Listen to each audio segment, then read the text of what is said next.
Bonjour à toutes et à tous. J'aurais envie de vous parler en français, mais malheureusement, je n'arrive pas à le faire. Et pour ça, je vous libère de mon français. Alors, poetry thrives in the cracks between words, in the fissures that are the very essence of creation, that is poetry. It is in those cracks, in the uncomfortable, sometimes unpleasant gaps, that poetry happens. Because at the height of its powers, a poem is not so much a noun, but a verb, or perhaps a verbal noun, an action in the process of taking place, an act in the process of being enacted. Poetry is an event in motion, an impatient take. It is the extraordinary treatment of ordinary language, as Alain Badiou describes it. Or as Jacobson famously said, organized violence committed on ordinary speech. Poetry is a violation of standard language, of language caught in the stranglehold of convention and established experience. That is a re-elaboration, a recreation, not merely of language, but of experience. In its heightened form, poetry is a recreation of language. The poem, says Badiou, has neither an anecdote nor a referential object. It declares from beginning to end its own universe. It takes language into uncharted territory, into the unknown. It drops us into those cracks between words, between consonants and vowels. It drops us into what often feels like the abyss between the lines, between stanzas, between a title and the lines that enact it. Alain Badiou talks about how poetry is receding from us. Mainstream discourse and dominant narratives are oblivious to poetry. This is because poetry can hardly stand the demand for clarity, the passive audience, the simple message. The poem is an exercise in intransigence. It is without mediation and thus without mediatization. The poem remains rebellious, defeated in advance to the democracy of audience ratings and polls. Indeed, the poem does not belong to the order of communication. The poem has nothing to communicate. It is only a saying, a declaration, which draws its authority only from itself, quoting from Badiou. Badiou argues that the action of the poem cannot be general, nor constitute the conviviality of an audience. It offers itself as a thing of language, which one encounters each time as an event. The poem takes place all by itself as a peremptory rising in language. This is why the poem neither communicates nor enters into general circulation, a purity folded onto itself. The poem awaits us without anxiety in the abruptness of its closed manifestation, as a fan that only our gaze unfolds.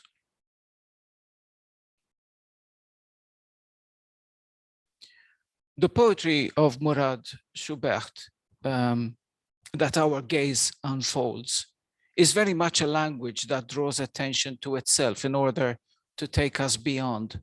It is an event that is testament to an almost obsessively careful use of words. But it is perhaps even more about the obsessive use of the space between words, the pronounced cracks between lines and between stanzas, between one clutch of words and the next. These are words, lines, stanzas that are struggling, quite literally, physically struggling to speak experience, to put feelings into words, to give sound to sensation. It's about appropriation and perhaps even reappropriation. Trying to get a hold on experience, on existence. The poem, writes Badiou, is a halting point. It stops language in its tracks, and prohibits its squandering in the vast commerce that is the world today.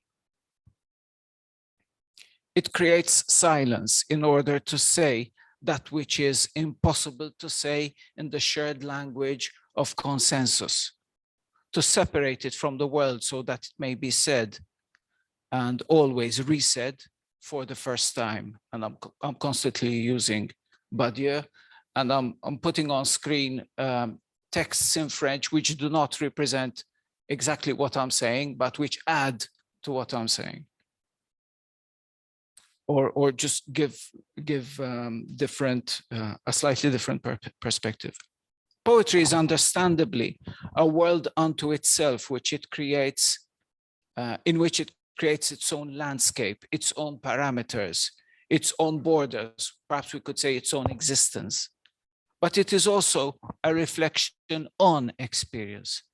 The poet, says Kenneth Reinhard, pursues a truth procedure made possible by an event, and in doing so, participates in the opening of a new world made up of new truths and new subjects of those truths. It is a special and sometimes exclusive source of truth. Poetry is of the world and in the world, and Murad Shubert's struggles with words reflect his struggles with the real world. There's nothing complacent about his poems. They reflect his courage to grapple with the cracks, to descend into the fissures, and possibly to climb out of them in order to connect the opposing jagged edges of everyday experience. And ultimately, to venture beyond the everyday. The goal of poetry, says Badiou, is ultimately to transform subjectivities, to transform life, lived life. Murad Shubert, his poetry constructs its own existence, as all literature does, but it is also about our existence.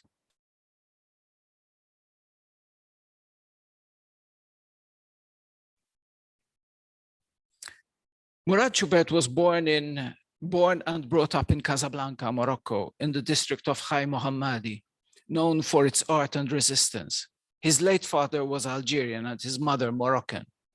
In his village, modern Moroccan theater was born, and so was the art of al-khalqa, the tradition of telling stories in souks and other public places. At the age of 19, he obtained his baccalaureate in modern Arabic literature. His university degree is in law and political science. His dissertation about the epistemology of political science is under lock and key in the district known as Habous in Casablanca. Shubert started writing poetry in Arabic when he was 16, and some of his works were published in Moroccan papers. It was in his city that he developed his love for black and white, two colors which are less likely to deceive us than others. Black and white are the colors of Mohammed Shukri in his novel For Bread Alone, Le Pain Nu, in which he tells it as it is, without dipping in even a breadcrumb in the soup of the seat. Black and white are also the colors that allowed Murad Shubert to discover the work of the Palestinian writers Mahmoud Darwish and Ghassan Kanafani, the Kurdish Syrian novelist, poet, and translator Salim Barakat, and the Egyptian rebel poet Anal Dankol. According to Shubert, the poems in his debut collection, Imbat il-Ikh, came from this spring. Murad Shubert's poetry in Arabic dealt with politics in the Arab world and love. He has always spoken about the need for revolution in the Arab world, and this is the reason why he had to leave his country. After having traveled through various countries, Murad Shubert arrived in Malta in 2004. Apart from Arabic and French, he speaks Maltese and English, and now writes mainly in Maltese. In this short presentation, I would like to focus on a series of poems in the first part of Shubert's debut collection, which, for want of a better term, I will call his love poems or his poems about love. Within that clutch of 13 poems, I would like to give particular attention to a poem called Asfur al-Tahrik. And Asfur al-Tahrik, also known as Asfur al-Joga, is a decoy bird. Tahrik, from the causative verb kharrek, means to move. So in the language of hunters and trappers, tahrik is the movement up and down of decoy birds. Asfur al-Tahrik is therefore a bird used as a decoy by hunters and trappers to lure other birds. Perhaps I should read the poem very quickly. I have a French translation, which is my translation, so you can imagine. But at least it will give you an idea of it's a kind of a literal translation. Asfur al-Tahrik lil-leli bsajra. Asfur al-Tahrik ġibidni lejk, lejn ġbikek, u leħen ta' mħabba sejjaħli f'għajnejk. Jekk il-lejl jitfi l-istilel tiegħu, lanterna minn għajnejk issir imnajjar fi triqti. Jasfur al-Tahrik ħenna lija, sikket anjetek, jekk tqajjem ġewwa fija, natik rigal bħal Ġesu lill-insara, għax l-imħabba mhix għabit.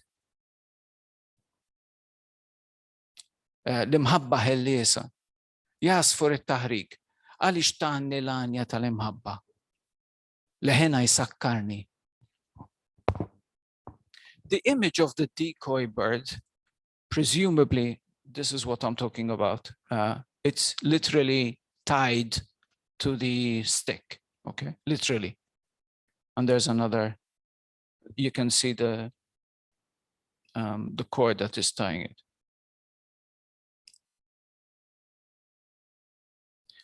Okay. So the image of the decoy bird, presumably a live decoy bird, since the use of the decoy birds is widespread and usually permitted in most countries around the Mediterranean, is crucial in this poem because this love poem is marked by images of ensnarement, deceit, and capture. There's the decoy bird itself, which appears in the title, and 3 times in the rest of the poem, being lured into the net and the net itself, the buried or that which is buried. And there's also a reference to slaves. On the other hand, the poem also refers to love no less than 4 times, the lantern and oil lamps, and the liberating force of love. The ambiguity of the persona's perspective on love, his experience of love, is perhaps best captured by the very last word of the poem, the verb in Maltese, isakkarni, which I had to translate with 2 different verbs in French because it has a double meaning. The voice of love, the voice that sings of love, says the poem, isakkarni. This verb can mean both to inebriate or intoxicate me, or to make me drunk, and to lock me up. The eminent lexicographer Joseph Aquilina notes that sakkar can either mean to intoxicate, the second form of the verb sicker, to get drunk, or to close, to fasten, from the noun sokra, padlock. In the poem, there's no way of distinguishing between the 2 meanings, intoxicating and locking. And the poem suggests that there is every intention to encourage that ambiguity. There is a similar ambiguity in the second line of the poem, in the verb jibidni, il-matire, I think it would be, from jibet.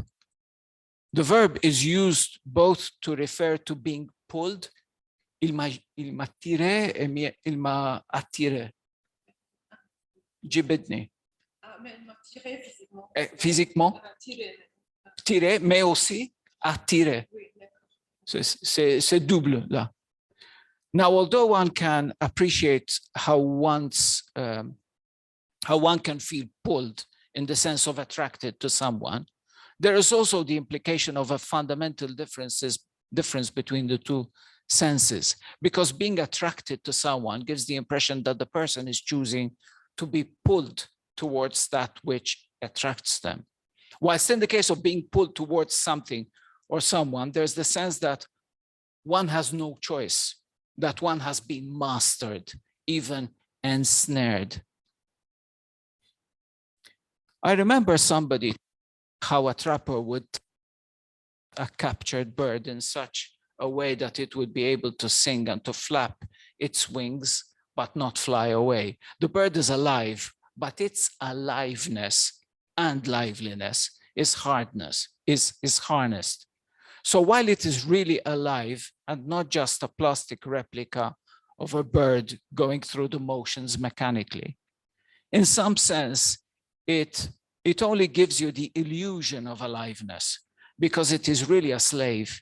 Its aliveness is controlled, mastered by.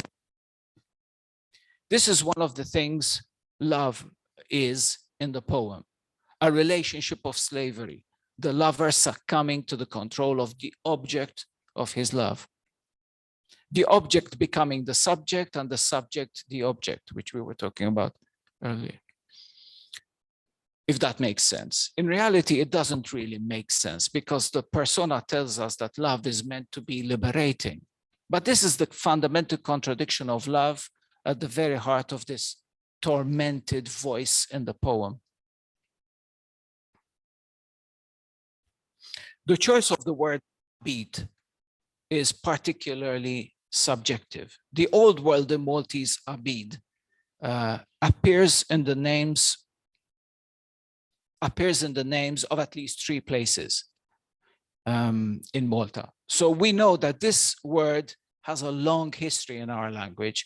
It comes from Arabic, of course, and the relevance of the story of this word to Schubert's poem is striking. The now rare Maltese verb abad means to adore, to venerate, to serve.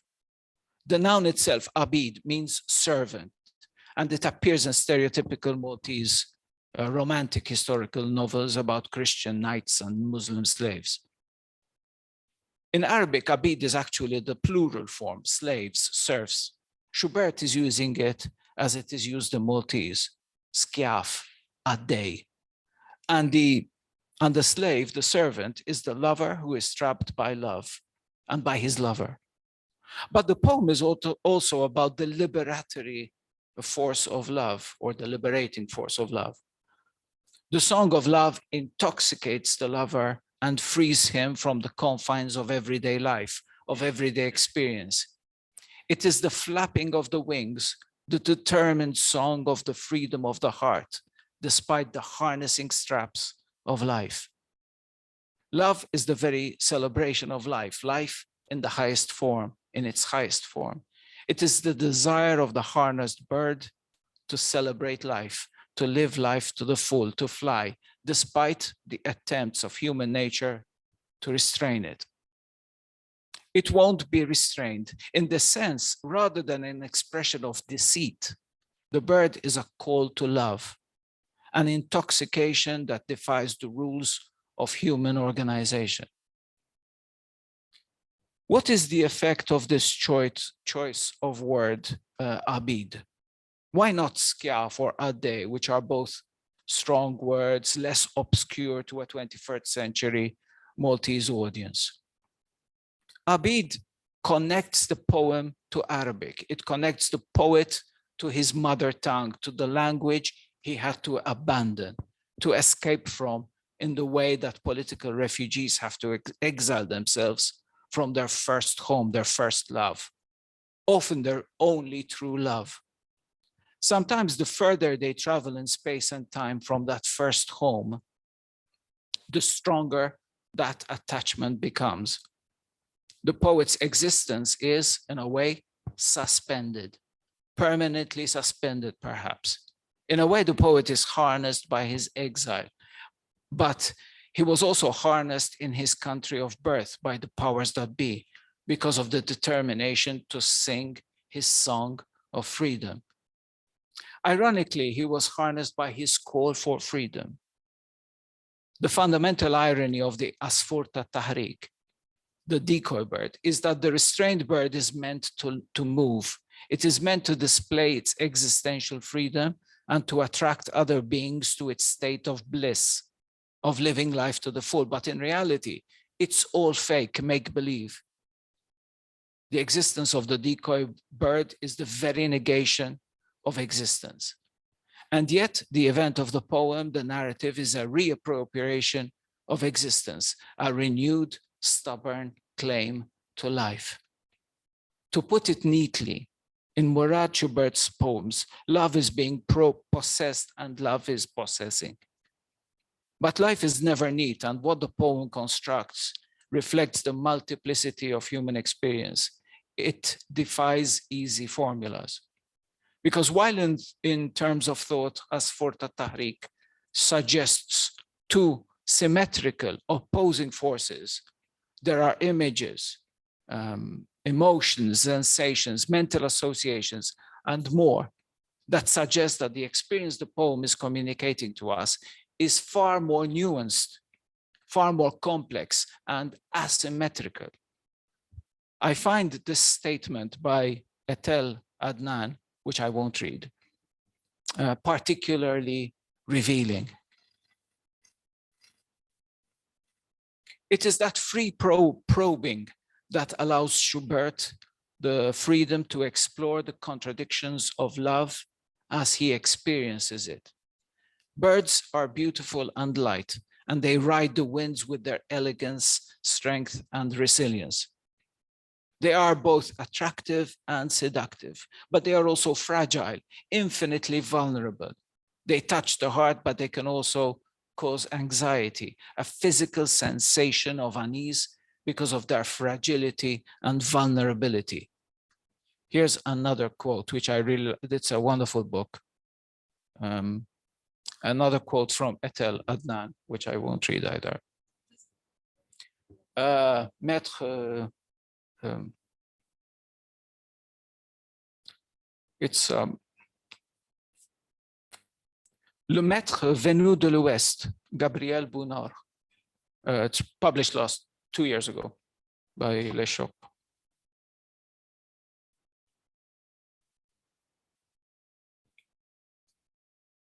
Clearly exploring the elusiveness of human experience, of our human experience, is venturing into uncharted territory. And this is what allows us to break the mold. This deprives us of the certainties that allow us to navigate our existence. It really is, but it deprives us of the control and protection of received ideas and established forms. Alain Badiou talks about the subjective effects of poetry, especially its penchant for an uncontrolled seduction, seduction without law, a seduction that allows spectators and listeners to identify with models of thought, feelings, and actions that are unacceptable to the philosopher. This, to Badiou, is the more important effect of poetry. So my last 2 paragraphs. My conclusion. Badiou talks about art as one of the generic processes or procedures for producing truth. Literature is an exercise in thought. In the words of Apter and Bostiz, it is a thought process, a thought practice, a poem thought. This is what remains when a poem is translated and the rhythm of the original is lost. Admittedly, the loss in translation of rhythm, of sound, is immense and irreversible. Song rhythms, cadence, sounds, stanzas are almost always abolished in one fell swoop. And yet Badiou claims that the voice of the poet, the singularity of their individual voice, what he calls the musician's silence, remains, even in the midst of the loss of almost all the music. In spite of what Badiou calls the linguistic ruin of almost everything, when the poem passes from one language to another, a form of thought remains. What the poem thinks is what endures victoriously the test of a mutilated or forgotten rhythm. But this exercise is not limited to the conceptual realm. It traverses the sensual, corporeal, linguistic, visual, and rhetorical all at once. This is where Badiou's fundamental optimism with regard to the capacities of language lies. Because ultimately, the poetry of Murad Shubert, literature in general, testifies to the possibility and even the necessity that we do not remain silent about that of which we cannot speak. The poem allows us, I'm quoting from Badiou, the poem allows us to think about that which was unthinkable, to say that which was impossible to say. While literature is not existence, but participates in existence, it constantly renews and reinvigorates existence. And through the use of language, poetry attempts to produce solace, to bring about a conversion of the audience, because ultimately its goal, and I'm quoting again from Badiou, the goal of poetry, of literature, is to transform subjectivities, to transform life. Every true poem is the name of an event, the indication that something which cannot be said has been said. And so that what has been said is not an ordinary act of language, but a creative act of language. It is why when we read a very important poem, our effect is that something happens. One effect is that something happens. Not that we are reading the laws of the world, but that something happens for us.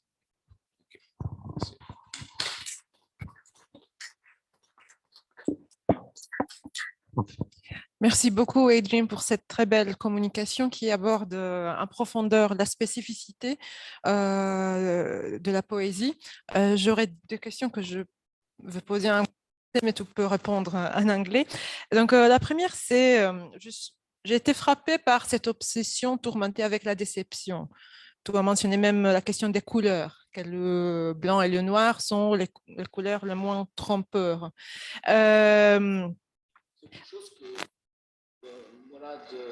Lui-même, oui. Et dans le contexte de l'amour, ce poème que tu nous as lu m'a rappelé même La belle dame sans merci dans la déception. Alors, vous qui connaissez personnellement Murad Shubert, est-ce que vous savez pourquoi ce thème occupe un rôle si important pour lui? Donc ça, c'est la première question. La deuxième question, c'est peut-être un peu plus prosaïque. Donc, tu as dit que la poésie reste sans médiation, qu'elle reste très belle, qu'elle évoque l'innommable. Donc, au niveau pratique, comment l'enseigner dans une classe, par exemple? Est-ce qu'on enseigne dans une classe Form of Thought that Endures, évoquée par Badiou? Qu'est-ce qui reste quand on essaie de déchiffrer un poème dans un contexte plus pédagogique? Oui, pardon. Alors, pour la deuxième question, I would say that I think the most important thing is to present literature as a different form of communication, different form of language, of course. So this idea that literature is an information giving device, and that's from David Cooper, needs to be left out of the classroom immediately. So literature is a totally different experience, is a very different experience. So definitely to break the mold and to allow for the contradictions that Badiou talks about, and the uneasiness in the use of language. I think that uneasiness that you can almost feel physically when you're reading a poem and when you're trying to deal with a poem, I think that's really important. about the first question. The first question, I mean, why does Murad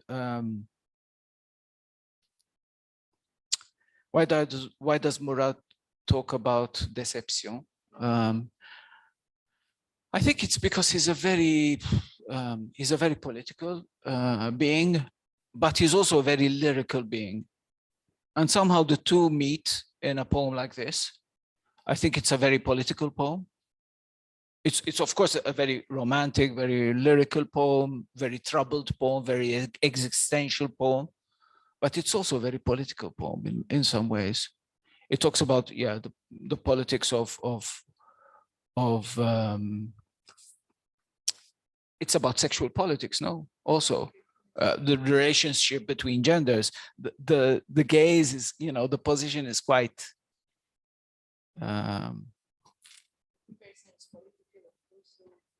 Yeah. So yeah, there's. I would be a bit hesitant to talk about Murad himself. But what comes out of his poems, I think, is this very political being, which is also a very lyrical being, somebody who is very sensitive to the senses, to love, to sentiments, to emotions. And perhaps this is why he's so passionate about the politics that govern our relationships with each other as human beings, and the relationship of the individual with the powers that be and the structures that somehow control our lives.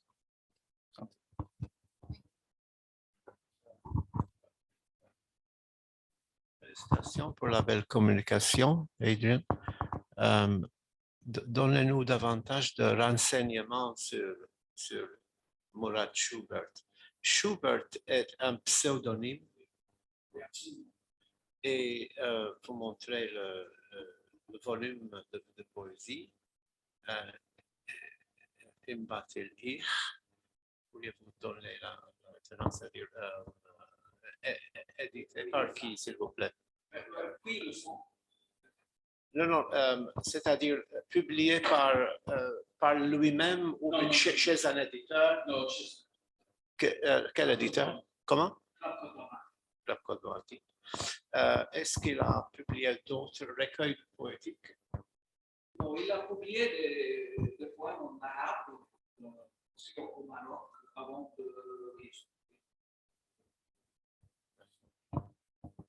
et il a eu aussi un festival de la littérature de la Méditerranée ici à Malte en 2012.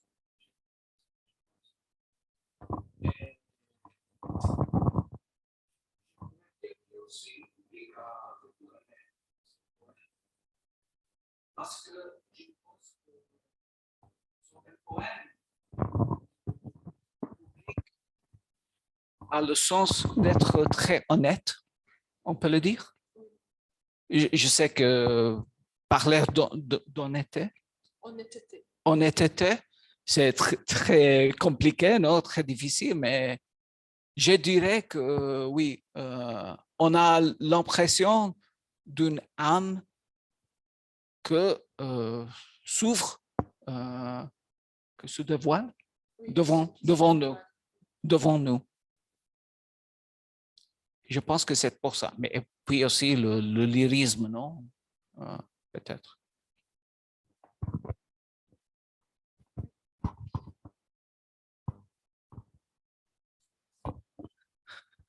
So, well, first, I was preparing myself to speak English and be perfectly ridiculous, but thanks to Marilyn and Richard, I go back to French. Ok, je voulais vous remercier beaucoup, monsieur, parce que le poème que nous avez donné est absolument merveilleux. Enfin, j'ai grand espoir que nous ayons une traduction française un jour de l'ensemble de ce livre. Voilà. Eh bien, nous comptons sur vous, monsieur. Il y a des traductrices, oui, très bonnes. D'accord. Qui habitent en France et aussi comme Marilyn et autres. Oui, voilà, très bien. Alors, j'avais donc trois peut-être une remarque, vous allez peut-être me dire qu'elle est fausse, et deux questions. La remarque, c'est à propos de l'usage par Murad Shubert de la langue maltaise, et dont, si j'ai bien compris dans votre intervention, elle avait cette qualité particulière que depuis le maltais, on pouvait évoquer une autre langue, comme l'arabe, tout en restant dans le maltais, en utilisant certains mots du maltais qui voilà. C'est ça, certainement. Parce que oui. L'utilisation, par exemple, du substantif comme habit, Oui, c'est ça. Avec cette choix, il se déclare. D'accord. Il déclare sa connexion avec oui. Voilà. Mais une connexion qu'on fasse depuis le maltais, c'est ça qui est très, très, très fascinant, me semble-t-il. Voilà. Alors donc, merci, là, il y a quelque chose de très intéressant pour un Français comme ça d'apprendre. Le deuxième aspect, c'est à l'intérieur du poème, j'ai compris que vous insistiez sur ce qu'on pourrait appeler la passivité de l'amoureux, n'est-ce pas, soumis à l'oiseau, attiré par l'oiseau, enfin, etc., et l'état de slave, de bid, etc. Mais il y a d'autres passages du poème, il y a une activité très forte, enfin, il y a des ordres donnés à l'oiseau, enfin voilà. Donc le contraste entre ces deux moments-là, c'est une question. Et puis la dernière, après je reste à mon admiration. Oui, bien sûr, bien sûr. Ici, pour François, ce deuxième commentaire, je dirais que l'acte lui-même d'énoncer le poème, c'est un acte très d'un sujet, non? Pas d'un objet, d'un objet. Et là, il y a aussi cette contradiction profonde, parce que c'est aussi un acte d'appropriation, non? De l'expérience de l'amour. Il n'y a pas seulement la déception ou... Oui.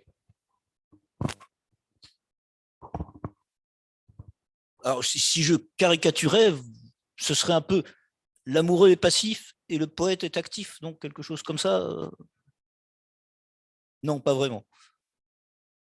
Ça, c'est une seule dimension. D'accord. Je pense que l'idée, c'est qu'on ne peut pas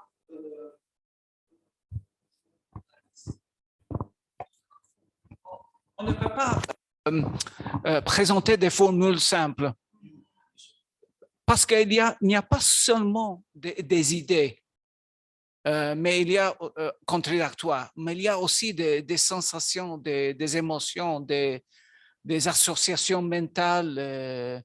Par exemple, pour nous Maltais, avec la chasse des oiseaux, c'est très compliqué. Non? Pour beaucoup de nous, c'est une chose pas très acceptable. Mais aussi pour beaucoup de monde à Malte, c'est une tradition, on dit que c'est quelque chose qu'on a dans le sang.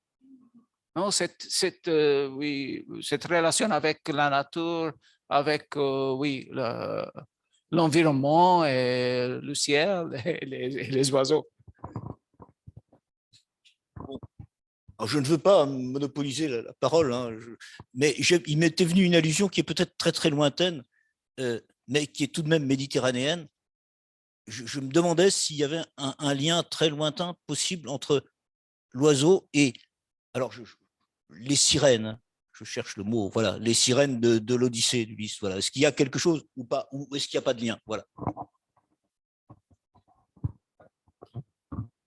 Je ne pense pas qu'il y a une indication, une implication dans le poème dans ce sens-là. Mais c'est ma lecture. Et... C'est comme la femme fatale, la belle dame sans merci, n'est-ce pas? Oui, mais oui, certainement. Oui, c'est une grande tradition. Oui.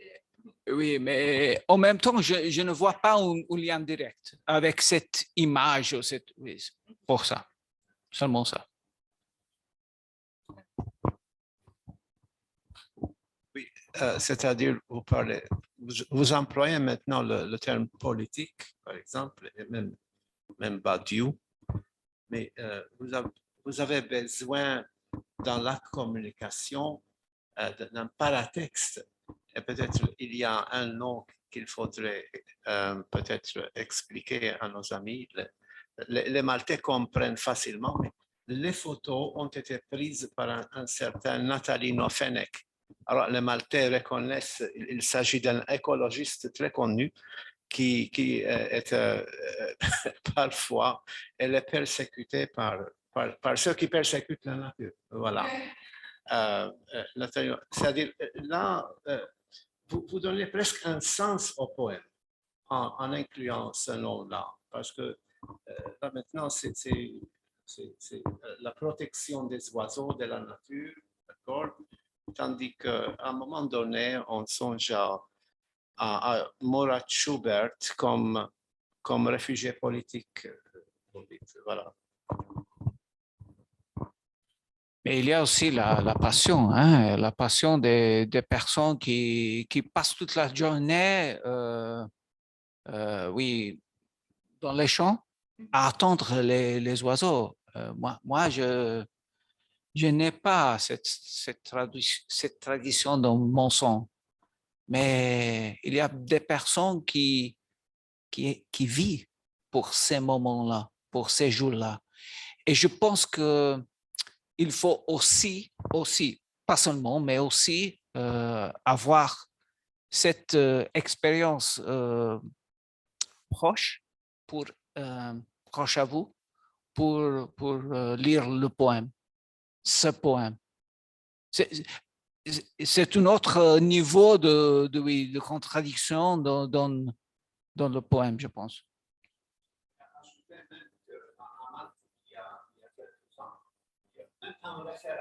Oui.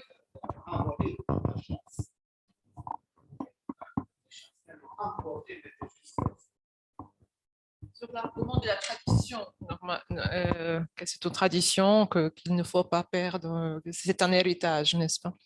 Oui. On peut poursuivre la discussion autour d'une tasse de thé ou de café. Nous avons une pause de 15 minutes, mais d'abord, je remercie encore une fois Adrian d'avoir apporté cette perspective différente dans ce colloque. C'est un enrichissement pour nous d'avoir pu bénéficier de ce point de vue. Oui. Nathalie m'a envoyé les photos hier soir. C'est difficile à trouver, hein, des photos comme ça. Oui. Merci à vous.